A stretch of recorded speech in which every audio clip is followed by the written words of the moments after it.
প্রিয় দর্শক আসসালামু আলাইকুম, সবাইকে প্রীতি ও শুভেচ্ছা জানিয়ে শুরু করছি আমাদের আজকের প্রতিবেদন। তো দর্শক, আজ আমরা এমন দুজন নারীর সঙ্গে কথা বলবো যারা ছোটোবেলার বান্ধবী। তো দুজনেরই মোটামুটি বিয়ে হয়েছে। তো স্বামীর সংসারে তারা কেমন আছে এবং কি খেতে পছন্দ করেন এবং কি রান্না করতে পছন্দ করেন এবং তাদের জীবনের স্বপ্নগুলো কি, আমরা সে বিষয়ে জানবো। তো আপনাদেরকে সে বিষয়ে একটু জানানোর চেষ্টা করব। তো চলুন আমরা কথা বলি। আসসালামু আলাইকুম। তো সর্বপ্রথম যাই স্বর্ণাপুর কাছে। স্বর্ণাপু, কেমন আছেন আপনি? জি, ভালো আছি। তো আপনারা তো দুই বান্ধবী, তাই না? জি। তো আপনাদের দুই বান্ধবীর মধ্যে সবচেয়ে হাস্যকর এবং রহস্যজনক বিষয়ে আমাদেরকে আজকে জানাবেন। এবং আপনারা ছোটবেলায় কি একসঙ্গে ছিলেন নাকি, জি, সেটাই আমরা আমাদেরকে একসাথে গল্প আকারে বলবেন, কেমন? জি। তাহলে বলেন আমাদেরকে। আমরা তখন আমার বয়স প্রায় ৮-৯ বছর এরকম হবে। তো ওই আর আমি সমবয়সী আর কি, আমরা দুইজন। ওর বয়স এরকমই হবে আর কি, মানে ও আমার ছোট হবে না, আমার বড় হবে না, আমরা সমবয়সী হব আর কি। আমরা এক বাসায় ভাড়া থাকি। আমরা ওর ঘর আমার ঘর আর কি পাশাপাশি ঘর, আমাদের দুইজনের ঘর একসাথে আর কি। তো এই ছোট থাকতেই ওর সাথে আমার পরিচয় আর কি। তো ওর সাথেই আমি খেলাধুলা করতাম, ওর সাথেই খেলতাম আর কি। তো এইভাবে আর কি চলতে থাকলো। তো প্রায় আমার বয়স যখন 15 বছর, তখন হলো আমরা কিছু করতাম না, তখন বাসায় থাকতাম আর কি। তো ওর সাথে খেলতাম।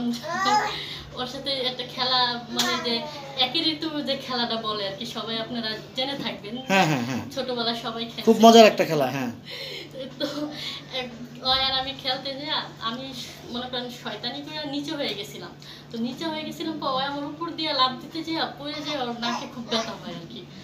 তো খুব ব্যথা পায়, আমি এতটা ভয় পেয়ে গেছি, আমি ভাবতেই পারি না যে এতটা ব্যথা পেয়ে যাবো। আমি মনে করছি যে পড়ে যাবো, কিন্তু ওর নাকে দিয়ে খুব প্রচন্ড রক্ত বের হতেছে। তো আমি দেখে খুব আমার কান্না হয়ে পড়ছে আর কি, যে আমি কি করলাম, জিনিসটা খারাপ হইলো। তো এইভাবে ওরা ধরাধরি করে ঘরে নিয়ে গেল আর কি। নিয়ে যাওয়ার পর আমি ওর মাথার সামনে বয়ে বয়ে কান্না করতেছি যে কি করলাম। তো ওই বলছে যে না, তুই তার ইচ্ছা করে দেস নাই। আমি তো শয়তানি করে দিছি, তো আমার শয়তানির কারণে ওর জিনিসটা খারাপ হলো, রক্ত বের হলো, জিনিসটা খারাপ না, খুব কষ্ট পাইছি আমি ওদিনটা আর কি। ওরে ব্যথা যতটুকু না দিছি, আমি ওর ব্যথা দেখে, রক্ত দেখে ততটা ব্যথা পাইছি। ব্যথা পাইছেন? আচ্ছা আচ্ছা ব্যথা আচ্ছা। পাইছি আর কি। তো আমি ওর মাথার সামনে বসে ছিলাম। তো বান্ধবী ব্যথা পেয়েছে, আপনার লেগেছে, তাই তো? জি। তো আচ্ছা মরিয়ম আপু, আপনার কি সেরকম কোনো ঘটনা মনে আছে ছোটবেলার বান্ধবীর সাথে কি করেছেন? ঘটনা মনে আছে বলতে, ছোটবেলায় একসাথে গোসল করতাম আর কি, তো পুষ্কুনিতে, হ্যাঁ পুষ্কুনিতে, সেটা আমরাও করেছি। হ্যাঁ, তখন হলো গিয়ে এক সময় হলো গিয়ে ওর মানে মাথার উপরে উঠে বসেছিলাম।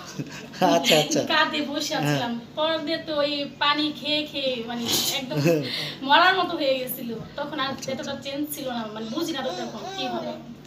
তখন হলো গিয়ে মানে আশেপাশের লোকজন তখন হলো গিয়ে ওকে মানে আমাকে আমাকে পানির মধ্যে ফেলাইয়া দিয়ে সেটা মানে ওরে মানে সবাই তুলে নিয়ে আসছে। আচ্ছা, ছোটবেলার কথা মনে আছে তো, তাই না? জি জি জি। আচ্ছা, তো আপনারা ছোটবেলা থেকে একসঙ্গে বড় হয়েছেন। হ্যাঁ, একসাথে বড়। এখন তো দুজনেরই বিয়ে শাদী হয়েছে, তাই না? স্বামী সংসার করতেছেন। তো এখন আপনারা কেমন আছেন? এখন আমরা একটু ভালো। আমরা ছোট থাকতে একসাথে ছিলাম, বিয়ে হওয়ার পর থেকে এখন ওর জায়গা থেকে আর আমার শ্বশুর বাড়ি খুব দূরে আর কি, ফরিদপুর।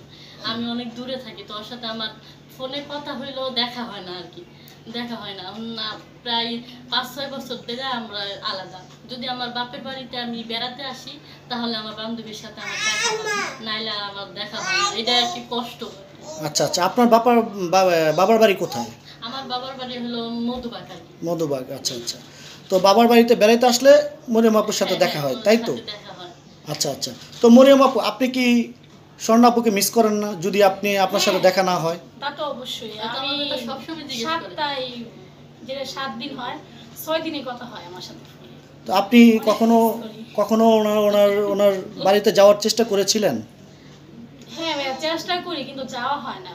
কেন, সেরকমটি কেন? সেরকমটা হলো কি, একা একা হলে কিন্তু চিনি না, সংসার নিয়ে অনেক ব্যস্ত থাকি, সংসারের চাপে যাওয়া হয় না। এইজন্য। আচ্ছা, আপনারা তো দুইজন মনে হয় একই সঙ্গে লেখাপড়া করেছেন। জি জি জি। আচ্ছা, কে ভালো রেজাল্ট করতো, কে খারাপ করতো? আমি ভালো বলতে আমি খারাপ করতাম। হুম। আমার মরিয়ম যে আমার বান্ধবী সে ভালো করতো আর কি, কিন্তু সবসময় ওই আর আমি একসাথে বসতাম। আচ্ছা, মরিয়ম আপু যখন ভালো করতো আপনি খারাপ করতেন, আপনার কষ্ট লাগতো না? আমার একটু কষ্ট লাগতো না। কেন লাগতো না? যে ওই ভালো করছে তাতে আমি খুশি, আচ্ছা আচ্ছা। এটা ভাবতো। তো মরিয়ম আপু আপনার কষ্ট লাগতো না যে স্বর্ণা আপু খারাপ করেছে, আপনি ভালো করেছেন? হ্যাঁ, তা তো অবশ্যই কষ্ট লাগতো, কারণ ওই তো বান্ধবী ছিল আমার। তো আমি অনেক মানে শিখিয়ে দিতাম যে এটা লেখো ওইটা লেখো, মানে বলতাম। আচ্ছা আচ্ছা। তারপরও মাথায় ওর ঢুকতো না, যেটা নলেজে মানে যায় না। আচ্ছা তখন আচ্ছা। মন ছিল উড় উড়, তো মানে এই জন্য আর কি পড়া হয়নি। তো এখন তো দুজনের বিয়ে হয়েছে, তাই না? জি। তো এখন দুজনার স্বামী সংসারে কিরকম সুখে আছেন সেই কথাগুলো যদি একটু বলতেন। সুখে আছে বলতে আল্লাহর রহমতে আছি, মোটামুটি সুখী। একদম পুরাপূর্ণ না, আবার একদম। আচ্ছা, তো আপনারা কি কি খেতে পছন্দ করেন এবং এই নিয়মিত পাকশাক করেন কিনা ঘরে, সেগুলো যদি একটু বলতেন। পছন্দ বলতে হলো গিয়ে আমি পছন্দ করি হলো গিয়ে লতি দিয়ে চিংড়ি মাছ যেটা রান্না করা হয়, হ্যাঁ। মানে এটা আমি ভালো রাখতে পারি। এমনকি 10 জন খেলেও মানে মানে ভালো বলবে, মানে ওটা এটা আপনার পছন্দ। মূলত ওটা আপনার প্রিয় খাবার, সেই তো? হ্যাঁ, এটা আমার প্রিয়। সেটা আমাদেরও প্রিয় খাবার। দর্শক, লতি দিয়ে চিংড়ি মাছ খুব প্রিয় খাবার। তো মরিয়ম আপুর খুব পছন্দের খাবার এবং আমাদেরও পছন্দের খাবার। তো স্বর্ণা আপু, আপনি জি, আপনার কি খেতে পছন্দ হয় এবং কি পাক করতে আপনার ভালো লাগে? আমার সব থেকে বেশি খেতে পছন্দ হয় হলো পায়েস আর কি, যেটাকে বলে। এটা আমার খুব পছন্দ, খুব ফেভারিট। হ্যাঁ, ফিরনি তো অলওয়েজ খাওয়া হয় না, মাঝে সাঝে। তো এমনি অলওয়েজ আপনি খাওয়া খাদ্যর মধ্যে মানে তরকারি কি তরকারি পাক করতে আপনার ভালো লাগে, খেতে ভালো লাগে? আমার সব থেকে বেশি হলো আমার গুঁড়ো মাছ যেটাকে বলে আর কি, গুঁড়ো গুঁড়ো মাছ মাছ। রান্না করতে ভালো লাগে, খেতেও ভালো লাগে। খেতেও বড় ভালো মাছের লাগে। থেকে আর কি। এই আচ্ছা জিনিসটা। আচ্ছা।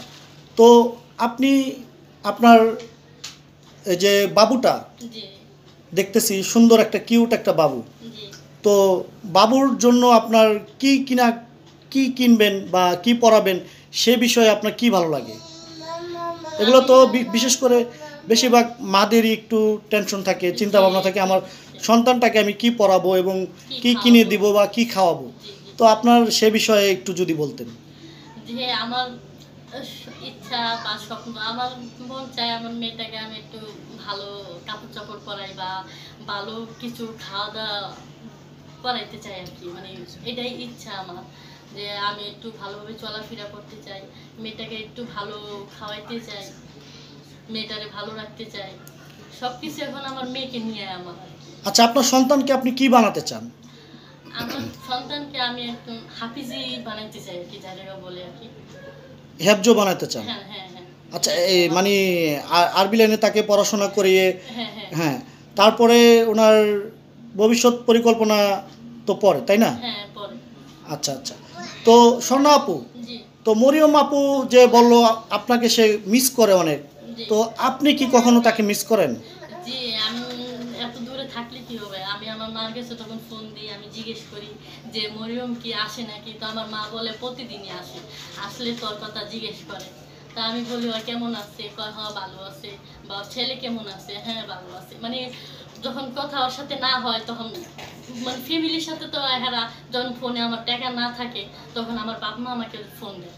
তো দিলে তখন আমি ওর কথা জিজ্ঞেস করি আর কি, যে কেমন আছে। তো বাপ মা বলে যে না, ওর ছেলে ভালো আছে, ওও ভালো আছে, তোর কথা খুব জিজ্ঞেস করে, এই কথা বলেন। আচ্ছা আচ্ছা। তো এমনি আসতে কখনো মন চায় না সরাসরি? ছোটবেলার বান্ধবী, অনেক দুষ্টামি করেছেন, স্কুলে গিয়েছেন, পুষ্কুনিতে সাঁতার কেটেছেন, জি, এবং এই কি বলে ওই যে একজনের উপরে দিয়ে লাফ দিয়ে আরেকজন যায়, সেগুলোও খেলেছেন জি, জি। না? একসাথে অনেকটি লাইফ পাড়ি দিয়েছেন না? হ্যাঁ, হ্যাঁ, হ্যাঁ। তো তাহলে মিস করলে হবে, আয়সা দেখতে হবে না বান্ধবীটা কেমন আছে? জি, আয়সা তো দেখতে মন চাই। মনে করেন শ্বশুর বাড়ি এত দূরে, ভাড়াই মনে করেন 1500-2000 টাকার মতন ভাড়াই লাগে আসতে। তো আমার তো 2-3 মাস পর পর এরকম আসা সম্ভব না। তো তাও চেষ্টা করি আর কি, 8-9 মাস পর আসি। তো 1 মাসের মতন বেড়ায় আবার চলে যাই। তো আচ্ছা মরিয়ম আপু, আপনার শেষমেশ বক্তব্য কি? আপনার কি বলার আছে? আপনার বান্ধবীর কি আপনি সারা জীবন এভাবে বান্ধবীর সাথে আপনার ওই সম্পর্কটা অটল থাকবে? হ্যাঁ, আল্লাহর মতো ইচ্ছা আছে যে সম্পর্ক মানে সারা জীবনই থাকবে, মানে এরকম ইচ্ছা আছে। মানে আসা যাওয়া থাকবে দুজনের বাসায়, আপনার বাসায় আপনার বান্ধবী আসবে এবং আপনি যাবেন আপনার বান্ধবীর বাসায়, সেরকমটি সবসময় থাকবে? হ্যাঁ, সবসময় এরকম থাকবে। তো ঠিক আছে দর্শক, শুনলেন দুই বান্ধবীর জীবনের গল্প। তো আজ এ পর্যন্তই, দেখা হবে আগামীতে নতুন কোনো জায়গায় নতুন কোনো প্রতিবেদন নিয়ে। সে পর্যন্ত ভালো থাকুন, সুস্থ থাকুন, খোদা হাফেজ।